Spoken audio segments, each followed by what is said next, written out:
Okay, I think we'll go ahead and get started.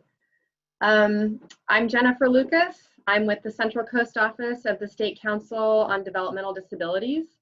Thank you for joining us today for our 5th webinar in our special education series this summer. Today we're focusing on what you can do when there's a disagreement between yourself, the parent, and the school district. So some things to know about today's workshop are you have the option of listening to the presentation in either English or Spanish. So you need to choose your language and then select mute the original audio. We have the mics and videos turned off just to minimize distraction, keep the focus on the presentation. You will receive a copy of the PowerPoint for today's presentation, as well as a link to the recording, because all the presentations are recorded, probably sometime next week, if you registered for this webinar. If you didn't register and somehow found yourself on this webinar, please email me directly for that information. You can use the question and answer feature to ask questions, and we'll either type in the answers into it or they'll be answered live toward the end of the presentation.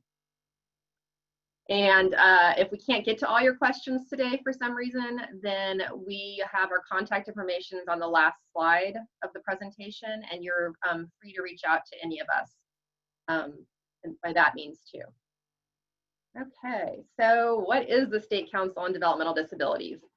The State Council is an independent state advocacy organization, and basically our whole mission is to ensure that people with developmental disabilities and their families get the services and supports they need. There are 12 regional offices of the State Council, and the office that I'm with, the Central Coast Office, we serve 7 counties. And if you live elsewhere in California, you are covered by another regional office. So I would recommend, depending on where you live, to reach out to your local regional office, kind of find out what's going on, other educational events, and of course, if you have other questions about you know, special education or any other services, they're a good source of information. And their contact information is on the last bullet point here. So who's presenting today? Mary Paetzo is a special education advocate in Monterey County, and she is also a member of our regional advisory committee for our office. Adam Wasserman is a special education attorney that serves most of California. And he's our guest speaker today. Thank you, Adam, for joining us. Jonathan Gush is a special education teacher in Ventura County, and he is also on our regional advisory committee. In fact, he's the chair of our office's regional advisory committee. I'm Jennifer Lucas, and then we have Stella Lauerman, who is our Spanish interpreter in Monterey County, and Stella has graciously volunteered her time to be the Spanish interpreter for this entire series. So thank you, Stella. All right, okay, let's dive in. It's all yours, Mary. All right, thanks, Jennifer. So today we're talking about what if you disagree with what the school is offering you or what they've told you, or what if there's some type of violation. There's basically 2 types of different violations and different types of complaints to file. There's a substantive violation, which arises when the content of your child's IEP, such as educational services or the goals, are not sufficient to provide a free and appropriate public education. And previously, in some of our previous sessions on here, we talked about what is a free and appropriate public education, and just a quick reminder that if your child has not made progress or has the same goals year after year, that is not a free and appropriate public education. For those types of complaints, you would want to file for an administrative hearing. It's called a due process complaint with the Office of Administrative Hearings, and Adam's going to be speaking about that in just a little while. The other type of violation is a procedural violation, where the district either fails to comply with the whole IEP or any part of it. And for procedural violations, compliance complaints work really well in coming to resolution on those. And those are filed with the California Department of Education. And I'll be referring to that as the CDE going forward today. So CDE means the California Department of Education. And next slide, Jennifer.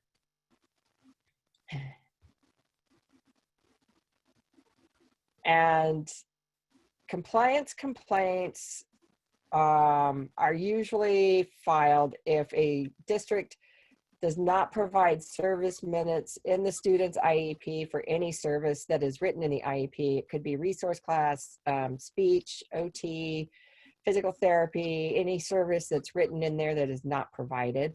Or if the district fails to implement accommodations that are written in the IEP, or if they fail to implement the IEP in whole or in part. It could be anything in the IEP, like your child is supposed to go to a specific place to eat lunch every day, and nobody has been sitting your child there and your child hasn't been going. Or if your child is supposed to be receiving speech services and the district doesn't have a speech therapist and your child hasn't been receiving that service, you can file for that and just get that service, get compensatory services for those services not being provided. Or if they don't implement the entire IEP, you can file a compliance complaint on that and get compensatory education and services on the basis that they haven't implemented the IEP. And a compliance complaint is a formal request for the California Department of Education to investigate the non-compliance with special education laws and the California Education Code. And anyone can file a compliance complaint. It could be a parent, a student could file one, a teacher, an agency representative can file one. But if you're not the parent and you file a compliance complaint, you will need to get the parent to sign the complaint and basically get their permission to file it. Okay, next slide.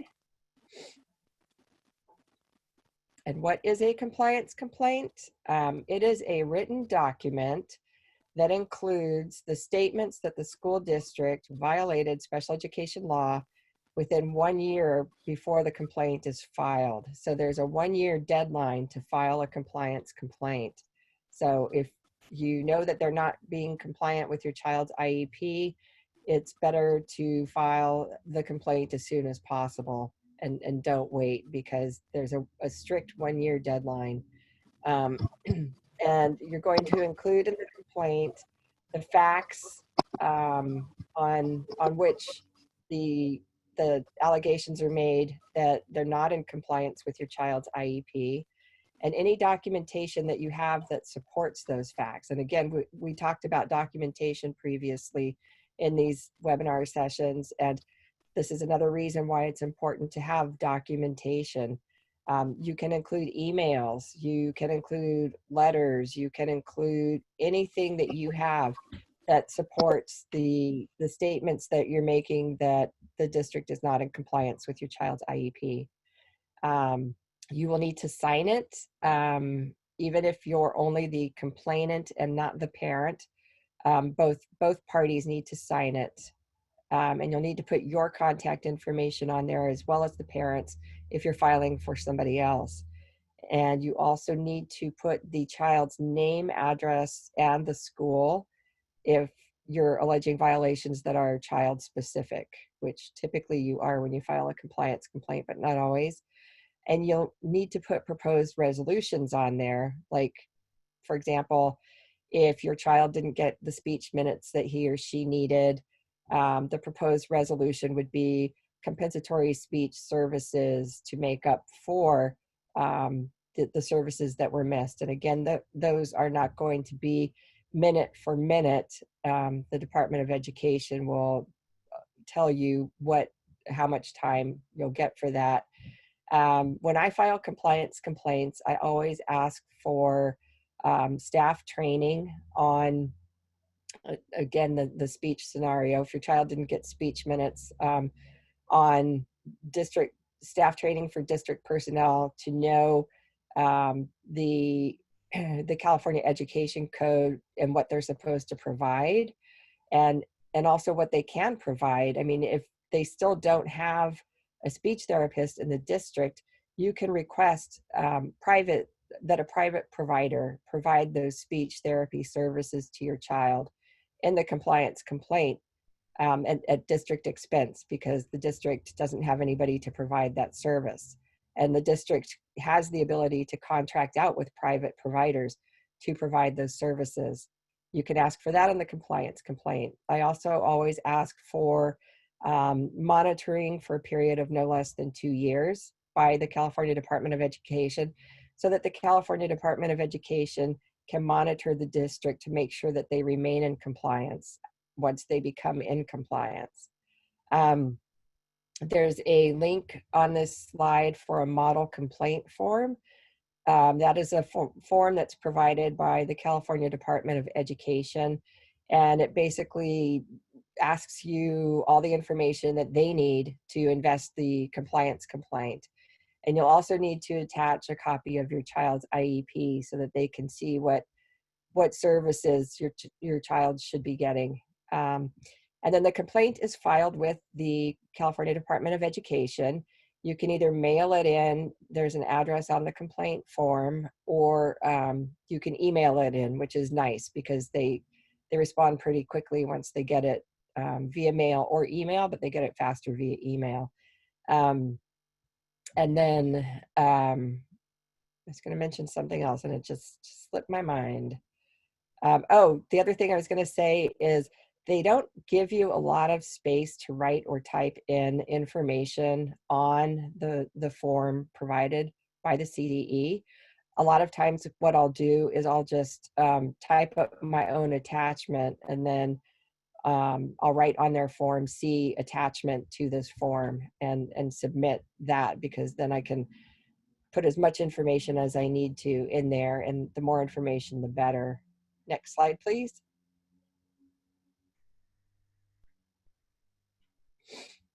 And what does the investigation look like? Well, as I stated before, complaints must be filed within 1 year of the alleged violation. Beyond that, you're going to have a really difficult time trying to get them to investigate it. So the sooner you file, the better. Complaint investigations are completed within 60 days after they receive the complaint. And they usually will send out, I think it's via overnight mail or via FedEx, notification that they've received the complaint and that they are opening an investigation for it. So you'll receive a letter that says that, and that it will assign you a case number. That 60-day deadline can be extended under certain circumstances. If the CDE feels like they need more time to more thoroughly investigate, they will ask the parent or the complainant, is it okay if, we have an extra 30 days on this, we want to make sure we get everything. And they'll ask you, and there's really no reason to say no, because you want them to be thorough. And the investigator who's assigned will contact the parent or the complainant, whoever filed the the compliance complaint, and they'll interview you. It usually happens over the phone, and ask you questions and get more information from you. And if the parent did not file the compliance complaint, they'll usually call the parent too and get additional information. And then they usually talk with the school district and get their side of the story. And they gather facts, they review the service logs at the school, the schedules, they'll review the IEP, and they'll review any supporting documentation that you also submit with the complaint. So it's good to have that documentation. They'll review the IEP team meeting minutes and notes. They'll review any prior written notices that may have been sent out. And occasionally they'll conduct on-site investigations. That doesn't happen too often, but it does happen when they feel it's necessary. Next slide, please. And once they're done investigating, you'll receive what's called a complaint investigation report from the CDE that's written up by the investigator. And the investigation report includes the following information. It'll have a summary of the allegations that you made against the district. It will summarize their general investigation procedures, what they did to come up with the conclusion that they came up with. It will have the applicable law and regulations in it. It will have their findings and their conclusions of either compliance or non-compliance. And it will also state any corrective actions and timelines if applicable. If they're found in non-compliance, then the investigation report will also, it will have the corrective actions and the timelines that the CDE needs to see those corrective actions done in. And the CDE will send copies of the investigation report to the complainant, I think the parent usually gets one too, and the school district. And if found non-compliant, CDE will order the district to take the corrective actions that they recommend and to become compliant. And if they still do not become compliant, the CDE has the power to penalize them financially. But typically, districts really work to become compliant once they're found non-compliant. And then you have, if you disagree with the investigation report, you have 35 days to file for a reconsideration. And that is a pretty strict deadline as well. So if you disagree with it, file for reconsideration right away. Don't wait until day 35 or day 36. And then there's a website link there if you want more information about the complaint investigation report. Next slide, please. All right, I'm gonna turn this over to Adam now to discuss substantive violations and due process. Thank you, Mary. You're welcome. Good afternoon to everybody. It's a pleasure to spend this Friday afternoon with you to talk about special education law and how I can help you move the needle forward in your child's life. Adam, can I interrupt for just a quick second? You bet. We're getting questions coming in the Q&A box, which is great. So a number of those will probably be answered live toward the end. So patience. Thank you. All right. So I'm an attorney. I exclusively practice special education law, education rights law, and disability rights law. With Mary, we work mostly out of Los Angeles and the Central Coast. And in reviewing these slides today and thinking how I can help you, I think the first thing I guess that people wonder about is accessibility to an attorney. You know, if I want help, how do I get help? And so I think special education attorneys should be very accessible to you for a few reasons. People who do this work don't do this work because it's sexy, and you don't have thousands of attorneys lining up to do this work like the other areas of law. So chances are, if you find a lawyer who does this work, they'll be pretty passionate about it. Second, a lot of families don't have the means to pay for an attorney, and attorneys can get very expensive, but thankfully in this area of law, Congress decided a long time ago that if a family needs help in this area and they can't afford to pay, and the lawyer gets what the family wants, we're going to have the school district pay the lawyer instead of you, the family, right?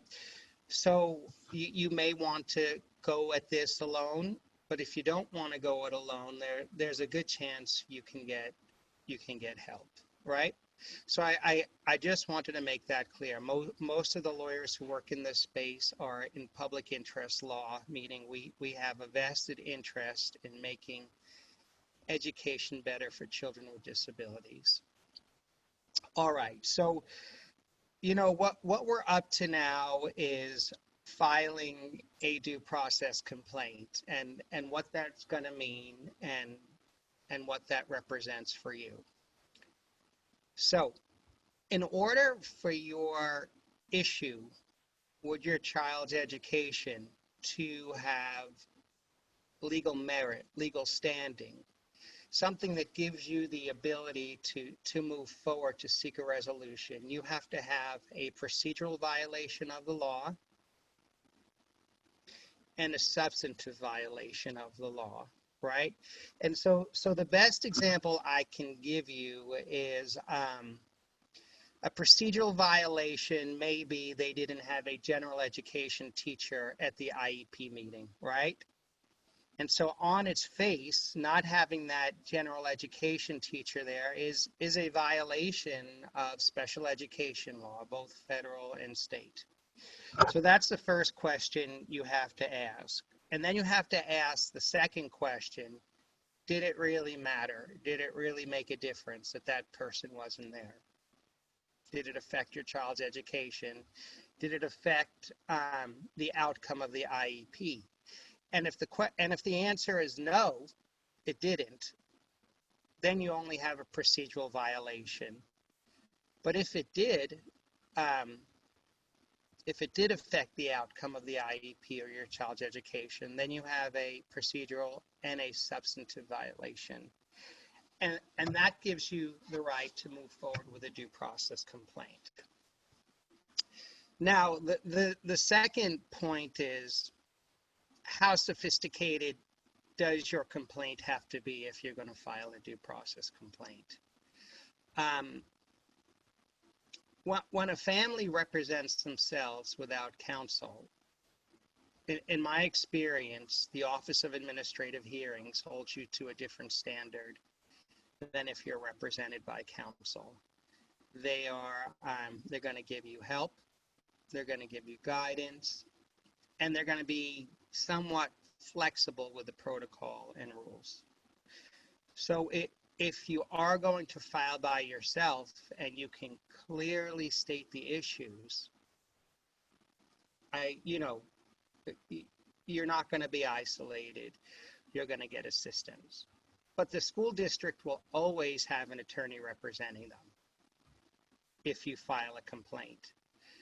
They will show up with their lawyer, and you'll show up by yourself, and then they're going to ask you to sign legal documents if you reach a settlement. And more often than not, I get families presenting with matters where they represented themselves. They didn't get a great resolution, but what they did is sign a document that waived all their rights to get that resolution. And so they get their resolution, but the violation still continues somewhat, but they've waived some of their rights, which, limits their ability to get further change. So I just want you to be mindful of that. The other thing is, statistically speaking, you have much better odds of prevailing if you work with an attorney than by yourself, because there's other things that attorneys are trained in, like statutory interpretation and the rules of evidence, learning how to question witnesses, learning how to get certain information excluded, that you just won't know how to do. It only comes with years of training, but the school district's counsel will. And I always want to see my clients on equal footing, because, unfortunately, at the end of the day, when a school brings in an attorney, they want to win for the district, and they want to cost the district as little as possible. So it's not beyond them to use everything they know, to push you into a losing result. So They forget about your child, they forget about your struggles, and all of a sudden it just becomes a battle of who's going to win. And if you lose, you lose, and your issues are now moot. So before filing for due process on your own, if you can take notes about what I'm saying, I'd ask yourself 3 things before you make that decision, all right? The first thing is, how clearly can I define my issue? And what I mean by that, emotions are not legal issues. You're unhappy about the way your son was spoken to. You're dissatisfied with the progress your daughter's made with reading. Is that enough? Is that an issue that can be adjudicated in your favor? And you need to understand the benchmarks by which that will be determined. So that's the first thing. Can you frame an issue?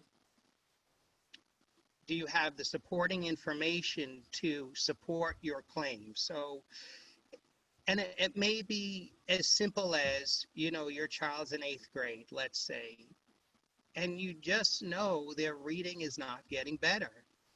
They're still having problems pronouncing multi-syllabic words. They're reading very slowly. They can't remember what they're reading. Their state tests are years below where they're supposed to be.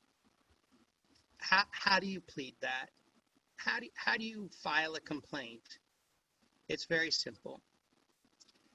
Always look to the goals. You gotta have those goals. And when your child doesn't meet those goals, in a lot of cases, it's the equivalent to a breach of contract with the school district. It is enough for you to bring a complaint on its face to say, my child did not meet their goals in reading, and therefore I am looking for compensatory education to remediate their education experience. That is enough. The second thing I always advise my clients to do, and parents, please listen up, because what I'm advising you is not about aggression, it's about your rights. And we can enforce our rights respectfully and collaboratively, but never accept an educator's opinion that your child has reached their goals without asking for proof. You want to see proof of their work to show that they hit those benchmarks. Always ask for proof, okay? You must. You must. And then if they don't give you proof when you ask for it, well, they cannot support the goal has been reached. Unfortunately, we live in a world with teachers who do things after the fact. So they may not look at those IEP documents all year long, and then they get notice of that IEP in the last 30 days, and they kind of think about it and they say, yeah, that person passed, I'm going to give them that. And unfortunately, that is the case. I go to lots of IEPs and lots of situations where I have teachers who've never even read the IEPs. So you have to be mindful, and please do not take for granted that teachers read IEPs, because they don't. The second thing you can do to qualify and quantify whether your child has met the goals, and I think Mary stated this, is always ask for the service records. There has to be the equivalent of a receipt for every time your child gets an intervention, right? There has to be a service record, and there has to be some notes. There has to be something. So when you want to file that due process complaint, 1, ask for proof from the teacher, right? If the teacher says the goal was met. 2, ask for the service records and the service log, okay? And then the third most important thing you've got to ask for when you file your due process complaint, and believe it or not, a lot of lawyers forget this. You got to tell them what you want. You must tell them with absolute certainty what you want. Okay, so for an example, this might be a due process complaint. My child failed to make progress in their IEP and did not reach their reading goal. 2, the service provider would not provide proof of child's progress towards any goal. 3, there are no service logs to prove that my child indeed received the service. And 4, I want 80 hours of private language arts tutoring or reading tutoring to make up for what they missed, right? And that's kind of how, you know, you would want to line this up. So now when you file for due process, you have an option. You have an option to file for a due process hearing or mediation only. And what that means is this: when you file for due process, there's a 3-step dance that you're going to do. You file your complaint, and it's very easy to file a complaint. And then when you file the complaint, the first thing the district has to do with you under the law is hold a pre-resolution session. You can waive it, but if you don't waive it, they typically have to do it, right? And at that pre-resolution session, the district's going to say, what do you want, right? And they're going to size you up when you do that. So when they do that, you tell them what you want. You read my complaint. My child's fell far behind. I want these service hours. And if the district says, well, you know, we disagree with you. We think your child is doing fine. You know, we have a crack reading teacher. Your child's been using the software program, you know, and this is as well as your child's capable of doing, right? You say, thank you, but no thank you. At that point, what some school attorneys will do is they're going to say, you know, not only do we disagree with you, but we're going to fight you on this, right? In some cases, they can file a counter lawsuit against you, depending on the complaint, to make things harder for you. Or they're just going to say, we're not interested in settling at this time. So then what happens is you go to mediation. That's the next step. And fortunately, 99.9% of the cases I work on settle at mediation or after mediation. And I credit that to being able to frame the issues and support it with law and evidence, right? So the next step is mediation. So when you file your due process complaint, the state is going to assign a mediator to you, who is also a judge, but not, you know, like a black robe, gavel swinging, you know, instructing the jury kind of judge. These judges are generally people in their retirement years. They're very nice. And what they do is they come together as a good person with you in the district, and they try to resolve it through mediation. And most of those people are pretty helpful and pretty kind. Once in a while, you know, a mediator will show up who acts like they're swinging a gavel and wearing a robe, but that's definitely not their role. And if you do reach a settlement in mediation, the district is going to require you to sign a waiver of claims. And what that means is they'll say, well, we'll give you your 80 hours of tutoring, but now you have to sign a comprehensive waiver of claims. That means from today back to the beginning of time, you can hold us responsible for nothing, right? Nothing. We've closed the books on your disagreements with the district, and we're ready to move forward. Some districts will require a prospective waiver when they do that, which means not only do we require you to waive claims back to the beginning of time, you're waiving claims for 2 years in the future as well.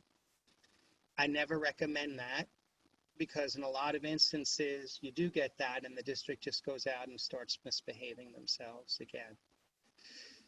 So if you settle at mediation, you know, you have to understand the waiver and someone has to be able to explain it to you. Do not take that lightly. If you don't settle at mediation, the next process is due process, a due process hearing, which is a form. Next slide, please.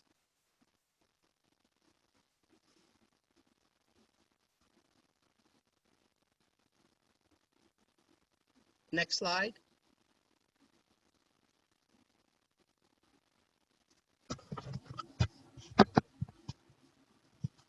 Jennifer? Jennifer? Maybe she lost connectivity. All right. Is anybody, can anybody hear me? Yes, Adam, you're speaking live still. I think Jennifer is having some technical difficulty. Yeah, either that or I put her in a coma.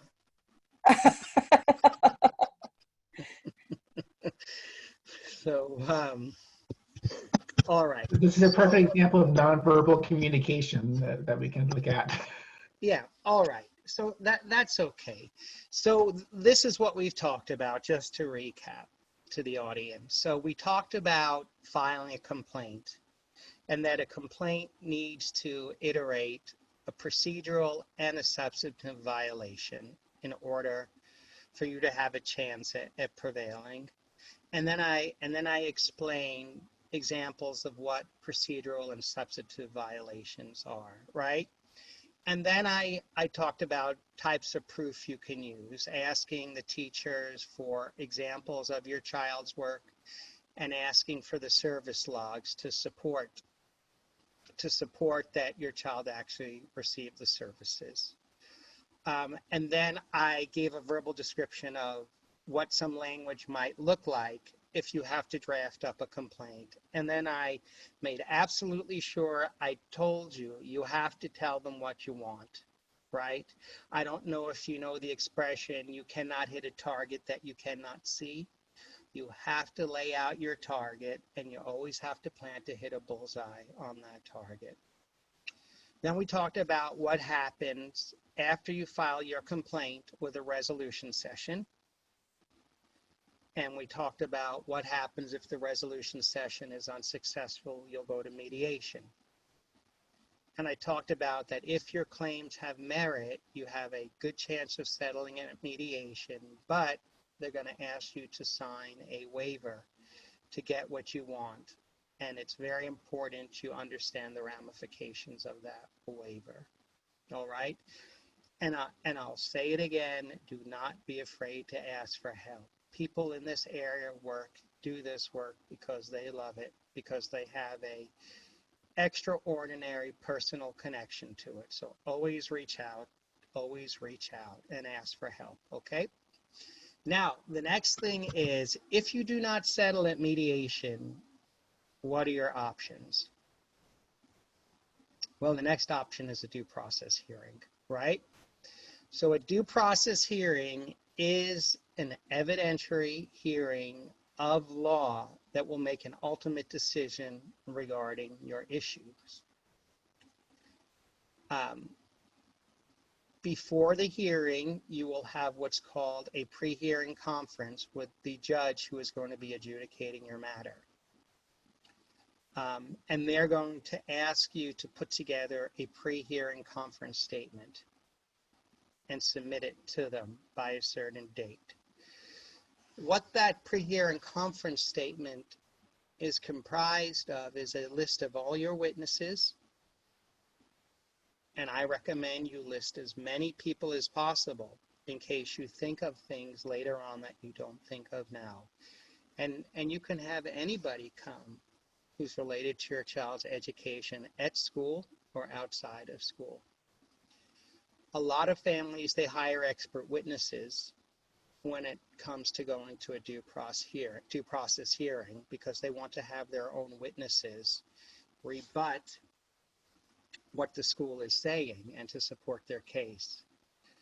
The challenge with doing that is you have to pay out of pocket for an expert witness, and there are no rules or laws that reimburse you for expert witnesses. And those witnesses can cost anywhere from a few thousand, up to 10, 15,000, depending on their level of skill and expertise, and the amount of time they need. And, for one, I think that's pretty fair because, the school district can bring out the brightest and their best at no charge to themselves. But for you to bring a witness in, you may have to empty your bank account or take out a home equity loan or borrow money from friends and family. And my feeling is that does put you on an unequal footing. But it is very important, unless you have a, clear case, that you have an expert witness. So that's the first thing. The second thing the judge is going to ask you for is a submission of all of your evidentiary documents before the hearing. Anything that you've relied on in making your claims, any documentation that you used in making your claims, any written records or memorandum that you might have done to recollect, any text messages, anything that you may have that may benefit your case that is in writing or some form of evidence, you're going to want to put that together in a binder with tabs together with your witness list. And then the other thing is you're going to have to give them an estimate on how many days you want that hearing to last. All right? And then the other thing I would try to do is I would get a layman's guide to the rules of evidence. So if a district attorney tries to get evidence slipped in that is not permissible, you can stop that. Because unless you object, a lot of times they'll just get away with that. And it's just like objecting you see on TV. But you want to make sure they're not able to use things that are overly prejudicial to your case that may affect the outcome in a negative way that they don't have a right to use. The next thing you're going to have to learn about is the art of direct examination and cross-examination when you go to due process. So the difference between direct and cross-examination is this. When it's your witness, your expert, or your sister, or someone who has worked with your child, you want to be able to ask them direct questions to lay out your case.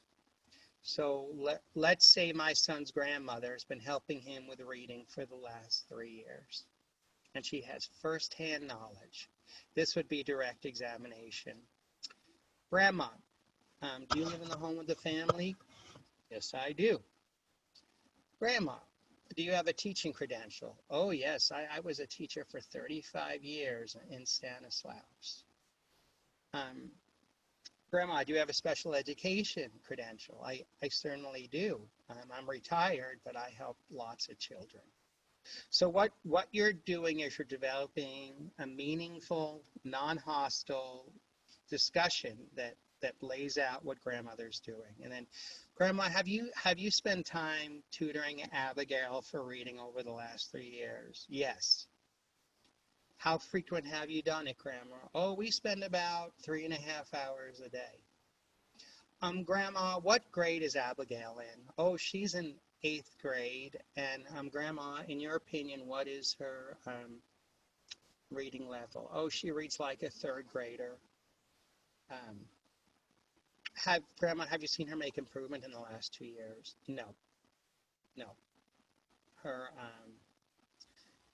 she reads very poorly and reads backwards and cannot remember what she's reading. So that's direct examination. I'm asking direct questions that show the person's experience, their knowledge, and their opinion. And you only ask direct examination of your witnesses. And then there's cross-examination. And cross-examination is when you question the school district's witnesses. And that goes a little more like this. Okay, so let's say I have the special education reading teacher up there, and my goal is to show that the child didn't make progress, that that there's no proof of the child's progress, and the teacher blew half of the session. So I would say, I'd ask what you call leading questions. I'd say, isn't it true, Miss Smith, that you're Abigail's reading instructor? Yes, it is. And isn't it true you're supposed to work with Abigail 1 hour a week, every week? Yes, that's true. Well, isn't it true, Mrs. Smith, that there are no service logs to show that you worked with her all year? Yes, no, I worked with her. I worked with her, of course. Well, Miss Smith, I only see 4 service logs here for the last 6 months. Can you explain that? No, I can't. I mean, I've worked with her. Isn't it true, Miss Smith, that under law you're required to keep these service logs? Yes, it is. Then can you tell us why you didn't keep these service logs? No, I can't. Miss Smith, isn't it true that that in the IEP we asked you for proof of Abigail's progress? We asked for writing samples, for exemplaries, and you were not able to provide any of them? Well, you know, I have so many students. How am I supposed to keep all those records? But you weren't able to provide them, right, Miss Smith? No, I cannot. True. Miss Smith, is it true that on Abigail's IEP you said she met her goals? Well, she did. But Miss Smith, you said there's no service records or no exemplary work. So how can you say she met her goals? Well, it's just my experience she met her goals. Miss Smith, do you know on statewide testing, Abigail tested at the 3rd grade level and she's now in 8th grade? How do you explain that? Well, you know, those tests don't explain everything, right? Okay, thank you, Miss Smith. You're excused. Oh, is everyone still there? Hello? Yeah, I think so. So, Jennifer said her computer just shut down on her. Oh, okay. Anyway, so, you know, I'm not trying to turn you into litigators, but I just wanted to give you an example of the things. Now, if you win, you get your award. But the district always has a right to appeal the findings, right? And if they appeal, it can end up in Superior Court for a very long period of time, and hence you get nothing. Most of the time they won't appeal if it's a reasonable award. But if they appeal, it can take a very long time. So my message to you is, especially if you are unrepresented, try to settle this at mediation. Do your best to settle it at mediation. Okay? All right. Now let me just look at the slides. So we talked about the hearing. Adam, what slide are you on? I believe I can share that now. Well, we've done the hearing.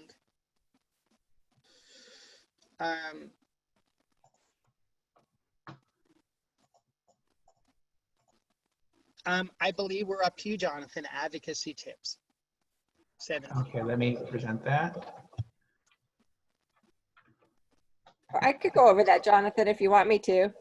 Thank you. I'll get this slide up for you just a minute. I've got it up here on my computer.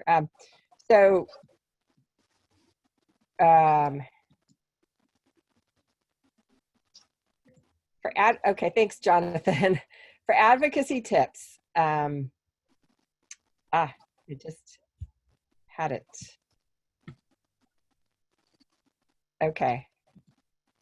The best way to avoid special education due process is to assume that it's going to happen, assume you're going to go there, and be prepared for it. You don't just file for due process because you feel like it. You build your case as you go, and you prepare for it as you're going along, so that when you do file, you're ready to roll.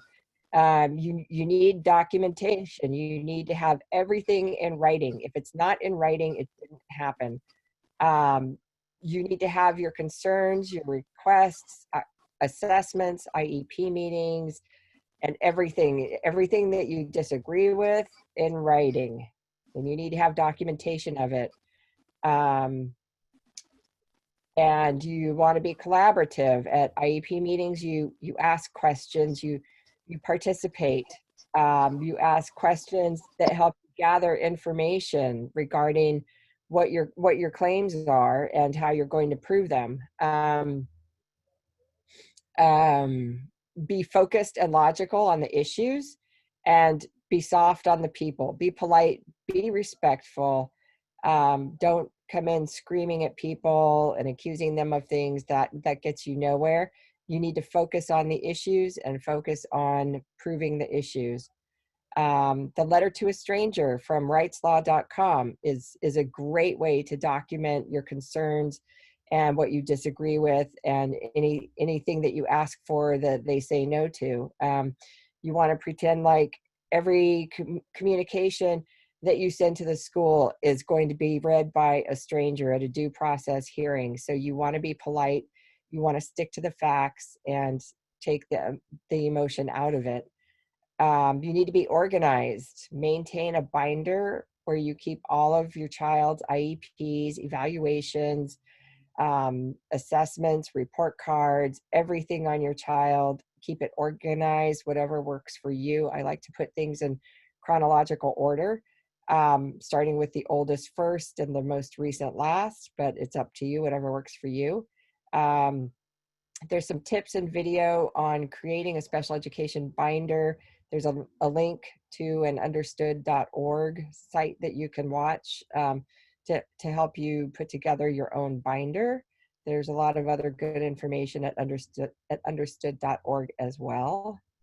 So I think that's it. I know Jennifer usually sends out a poll when we're done talking at the end of these, but since she's having computer difficulties, I'm not sure that we'll do the poll today. But I have pulled a couple of questions from the Q&A that I thought we could talk about, that everybody might be interested in hearing the responses to. And Adam, I'll just throw the questions out there if you want to take a stab at answering them. That'd be great. So one parent asked, she said her daughter's in a special ed class and they won't change the services she's getting there. The parent asked that she be screened for placement in a different class several times, but the school says that they do not have the data to support the request. She has developmental delay, fetal alcohol syndrome, ADHD, dyspraxia, and generalized anxiety disorder. They went to mediation last year. She got her in at Chartwell, which is a local school for kids who have specific learning disabilities. She did not do well there because of her behavior. The school also wants to put her Erlen lenses as student provided in the accommodations instead of school provided. Right. But will cover the special paper and filters that she needs. Is my only option to file a complaint. So did the district pay for Chartwell? It sounds like they did through mediation. How much did they pay and for how long did they pay? Chartwell, I think their tuition is about $35,000 a year, but I don't know how long they paid. Can the person reply to let us know if this was a settlement through mediation? We don't have that information. There was a mediation issued. What was not clear on that is if the Irwindale and developmental optometry assessment were part of the settlement agreement. We don't know how the assessment was completed. Yeah, Erlen's kind of, some people accept it, some people don't. That's when they give you special glasses with a tint that supposedly helps children with reading disabilities. So Mary, the question is, this family wants to change a placement, and is the only way to do it by processing a due process complaint. Did she say whether the child is still at Chartwell or back in the district? She didn't say. there was not an IEP meeting held, and we just heard back from the same person that the settlement monies did pay for the developmental autometry assessment. And there's working memory issues probably tied to the visual perceptual issues as well. So I guess the question is two parts there. Is a school district required to pay for any type of reading glasses that a child may need to access their education? And what do you do if the IEP team moved to a different placement and that placement did not help manage the child's behaviors? Okay, so if this was a case that I was working on and the child's placement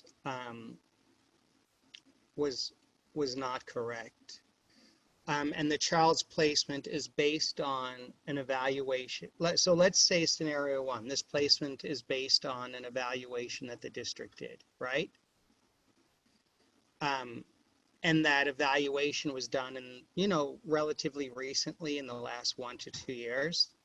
And the child is not meeting their goals, is off task in the classroom, and is having social emotional challenges. I would probably to evaluate that placement and get a second opinion on that placement. That's one way to do it. And then once the independent evaluation is done, you hold an IEP to discuss the results and see if you can come to a decision. If it's crystal clear that the placement is blown and it's not proper and the child's not meeting their goals and they're off task all the time and the district is being very uncooperative, I would probably file a complaint. I would probably file a complaint, and I would probably give them a 10-day notice too. But again, I'm not clear where the child is right now, whether they're at Chartwell or back in public school.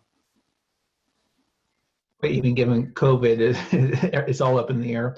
But if a report says a child needs special lenses, such as my lenses or prism glasses to help me see better, if an assessment shows that a child needs something like that, like a special adaptive reading glasses, this is in part medical and then in part an accommodation and or assistive technology and or low incidence technology. Where does that fall for a school district to provide specialized glasses? Well, you know, I think you're going to get a lot of pushback on the Erlen lenses. You know, I think you have to establish that it's a generally accepted principle in public education. What I might try to do is to get that in through adaptive technology and to get someone to write a report saying this is, you know, accepted in the community as a remedy, and it's necessary.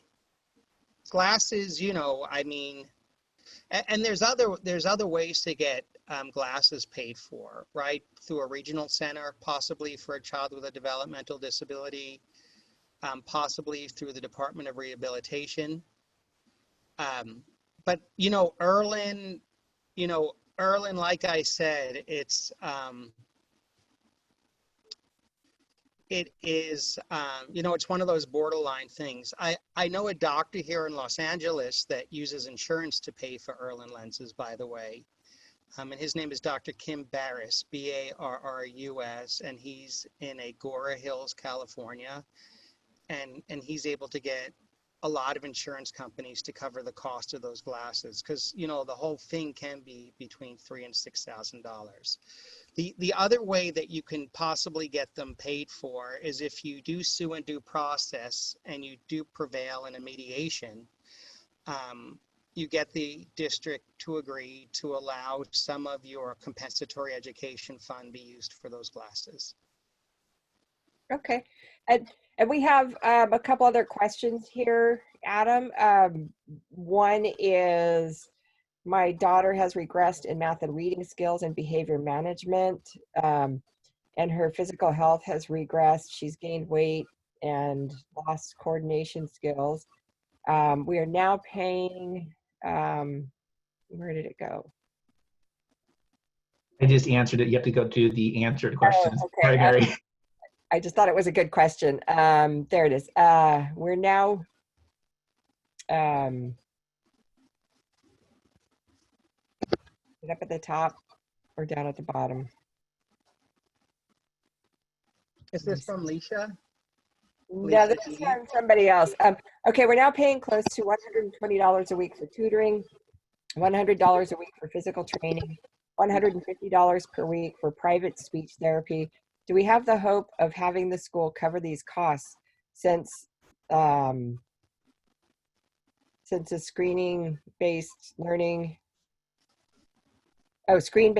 is absolutely not working for her? We have had behavioral escalations to crisis situations.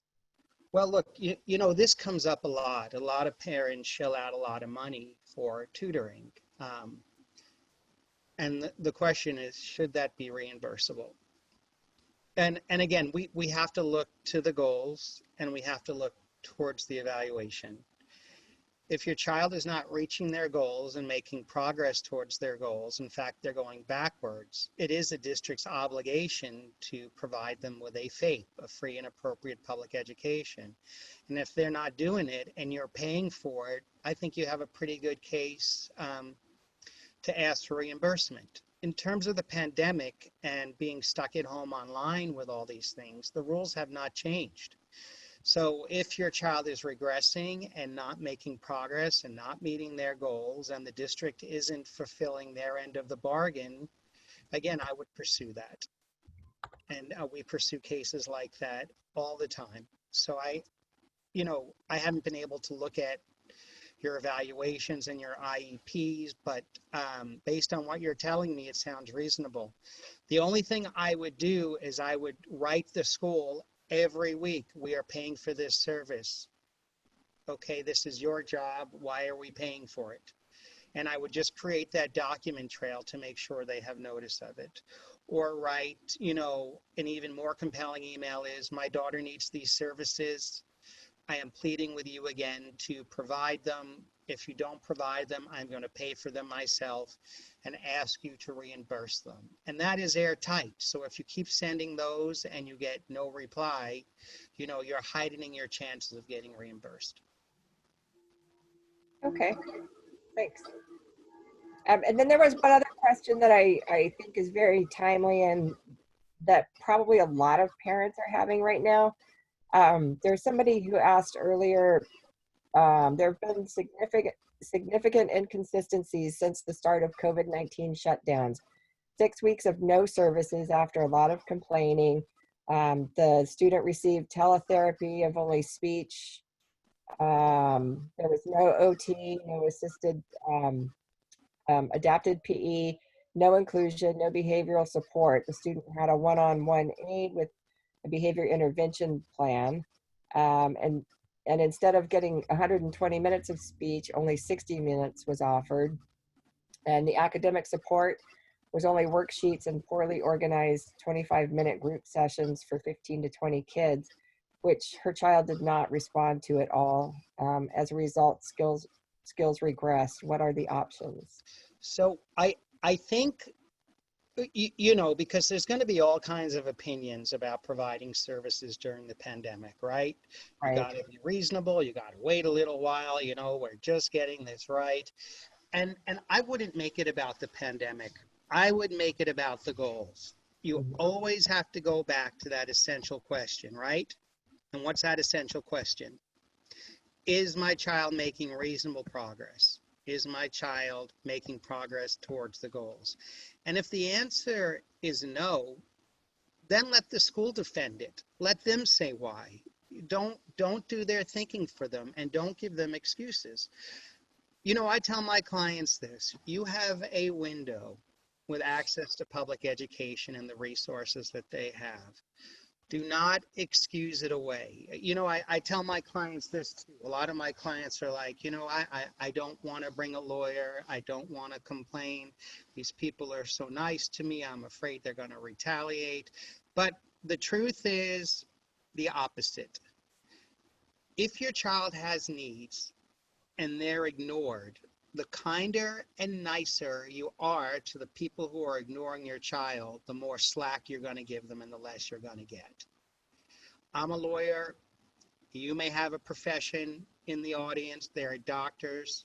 Teachers are charged with doing a job like everybody else.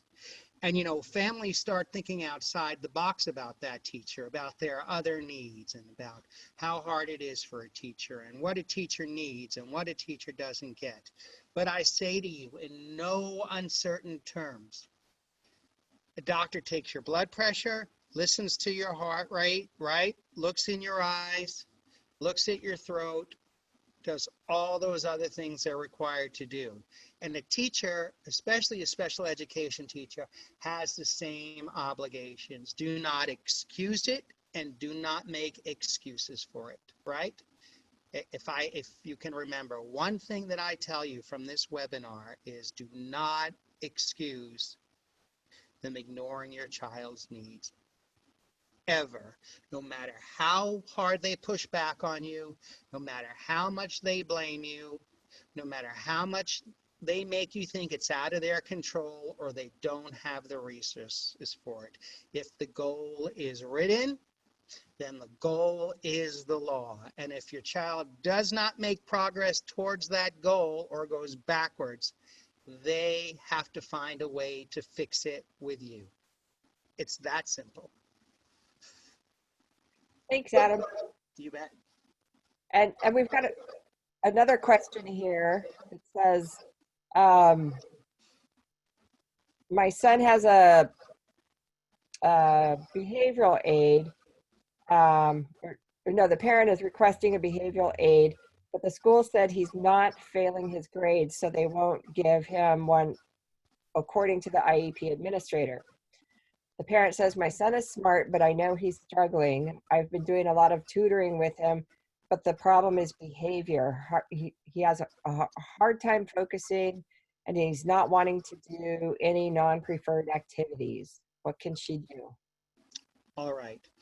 Jonathan or Mary, by the way, do you want to field any of these? I just don't want to scoop them up and run with them. Sure. I know you have a lot of valuable input. Stella as well. I think this parent needs to document the amount of tutoring she's doing with her son, and also the behavioral issues, and request an assessment regarding the behavioral issues, and also whatever subject he's receiving tutoring in. It sounds like he's having a lot of executive function issues going on there.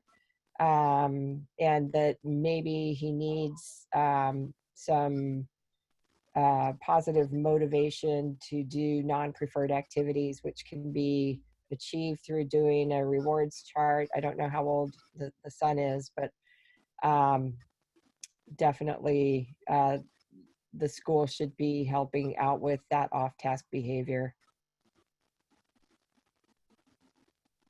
Jonathan, do you want to add anything? We've had a couple questions come in about how does the coronavirus situation Jonathan, can I just amend Sure. what Mary was saying? All right. So just because he's passing his classes doesn't mean that he's not entitled to an aid. You know, I get kids who are passing their classes who peel half the skin off their hand while they're in class, right? Or I get, you know, children who get up and leave every 10, 15 minutes. Okay, so if I was handling this case, this is what I would do. I would want to know the percentage of time that this child is on task and off task, right? So if this child is not paying attention 60, 70% of the time, it's a no-brainer for an aid. And that has to be done through an FBA, a functional behavior analysis. So I would say to the school, I would write them, and I would say, we suspect that that Robbie is off task more than 50% of the time. We want a behaviorist to go in the classroom and observe him for 4 hours to tell us what he pays attention to and what he doesn't. And I also want the behaviorist to observe his social emotional activities, to see if he's having pragmatic or behavioral challenges. Then once I get that baseline data, I would make my case for an aid. Now, the second way you can go about it is if you've been asking for an aid for a long time and there's been troubling behavior that you've written them about and they've written you about, and you know they're not going to cooperate, I would file due process against them for failure to provide an assessment. And that assessment would be a functional behavior assessment, and I would proceed that way. And I would request that the functional behavior assessment be performed by what's called a board certified behavior analyst, Right. commonly referred to as a BCBA. Right. And, you know, if you'd like further elaboration on any of these questions, you know, I am available to answer questions through my website. Or to provide consults. But the type of thing you're talking about comes up an awful lot with the child needing an aid and the school turning a complete blind eye to it.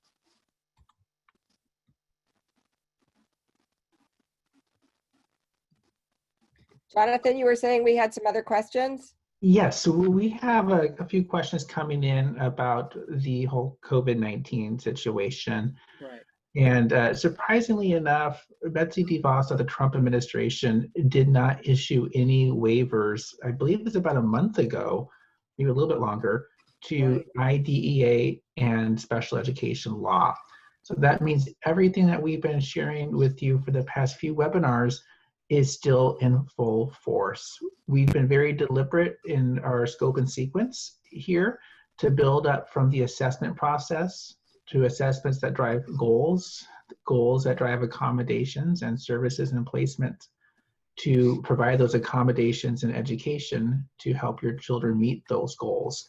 So because we are in this whole COVID-19 situation does not mean that you have to worry about any waivers or the schools not being able to implement special education. Furthermore, we have a couple other questions about, you know, what help is available for your children when schools return in the fall.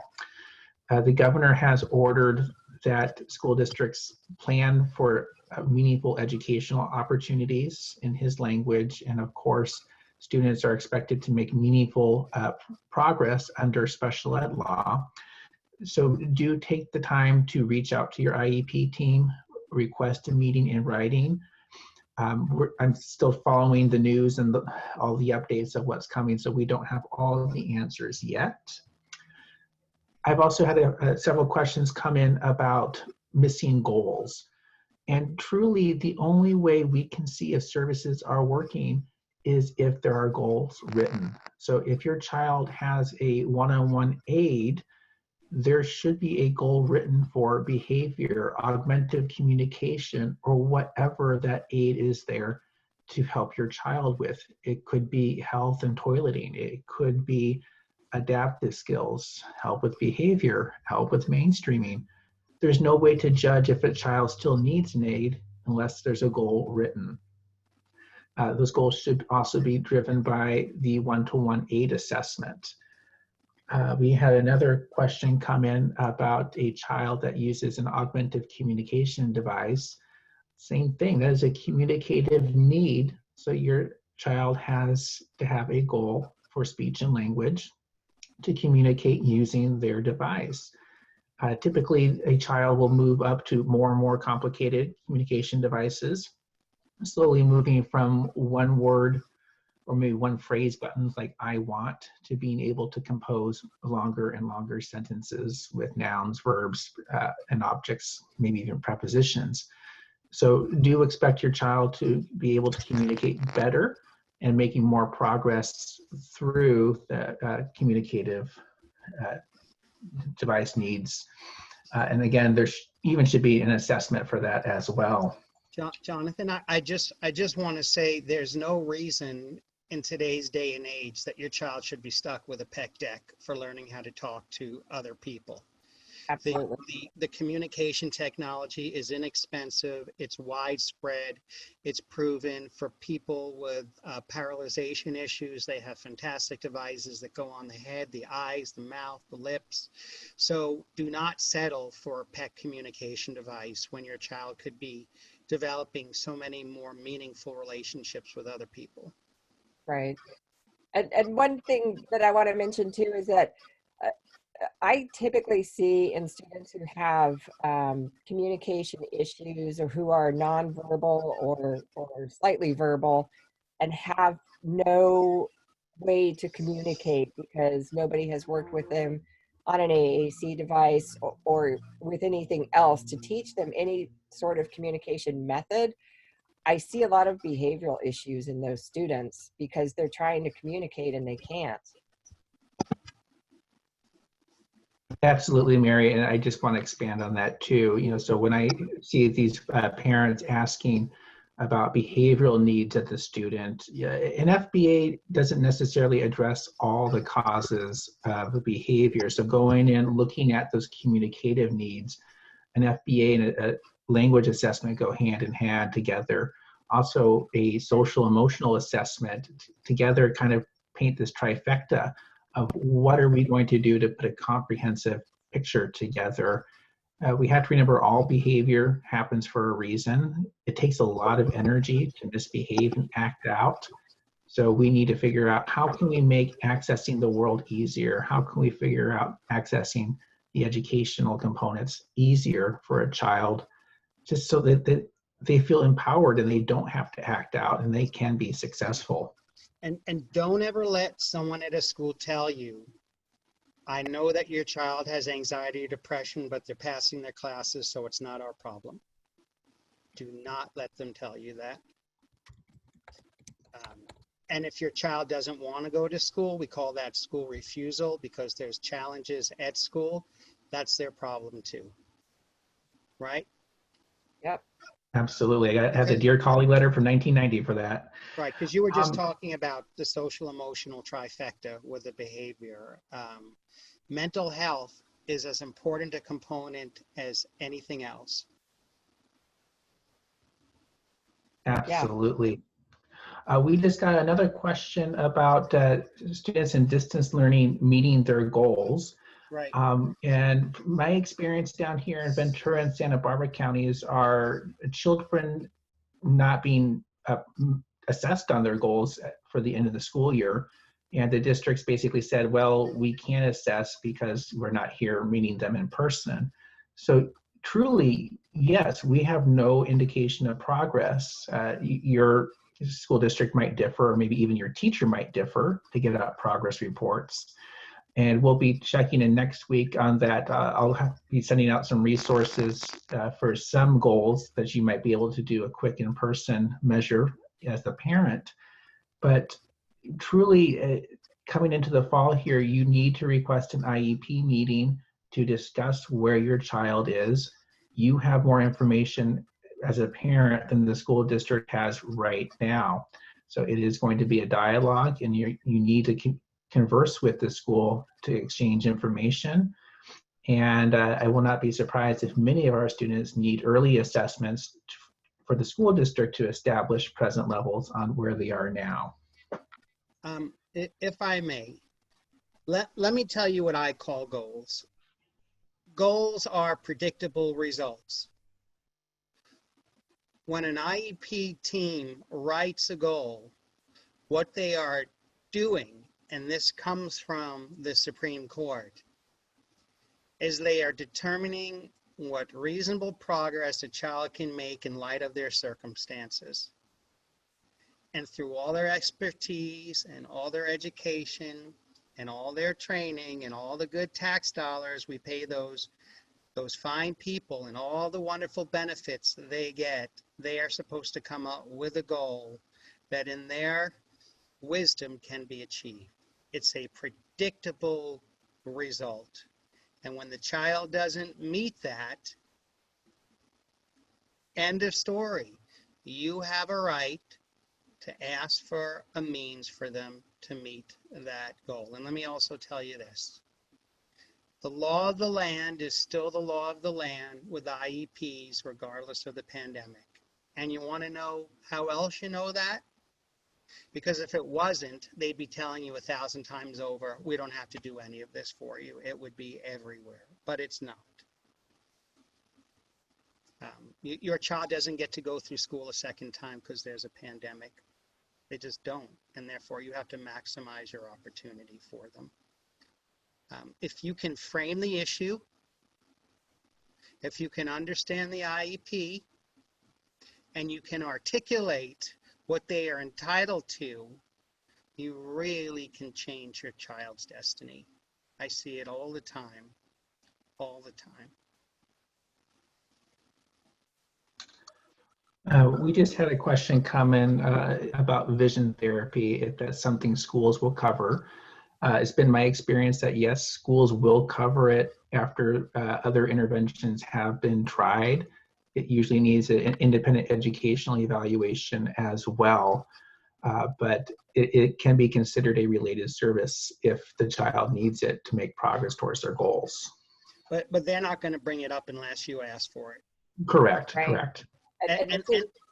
Oh, I'm sorry. I was going to say the same goes for therapy for auditory processing disorder.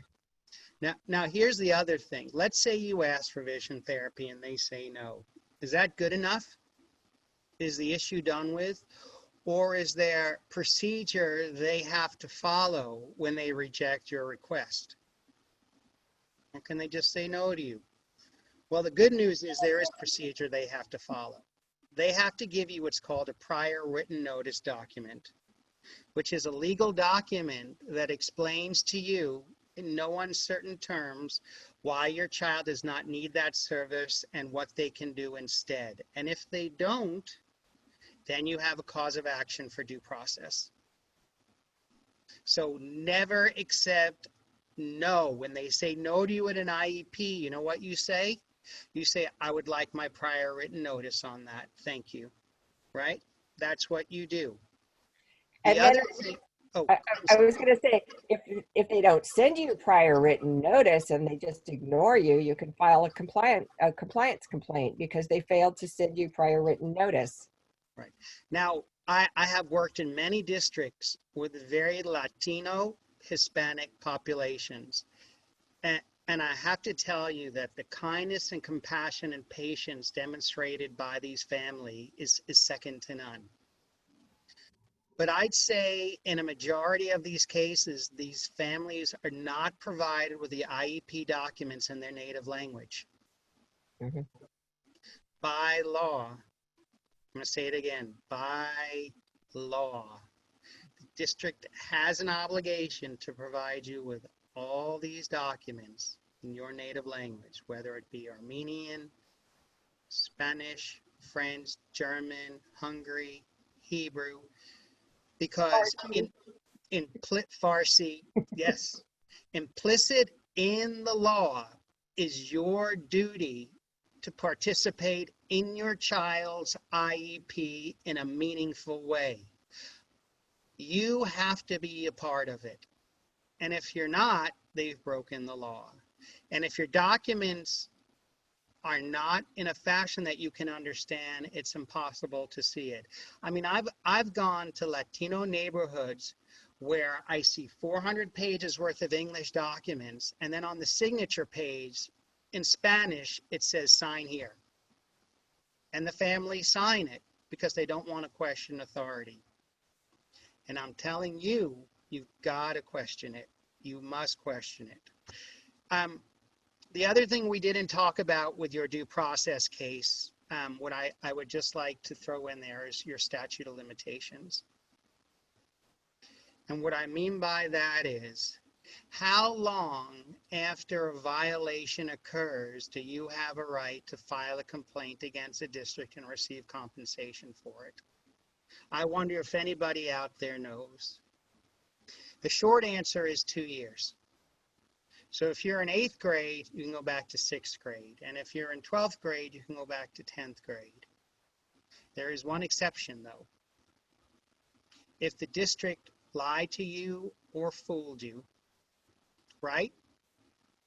then you can extend that statute of limitations. But that's why when things happen, you want to bring things in a timely manner, and don't let them give you excuses to keep pushing that window of time out.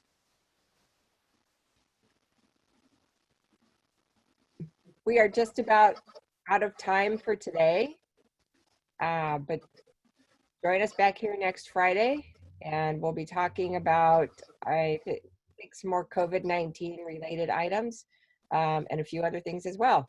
So thanks for joining us today. Thank you, everyone.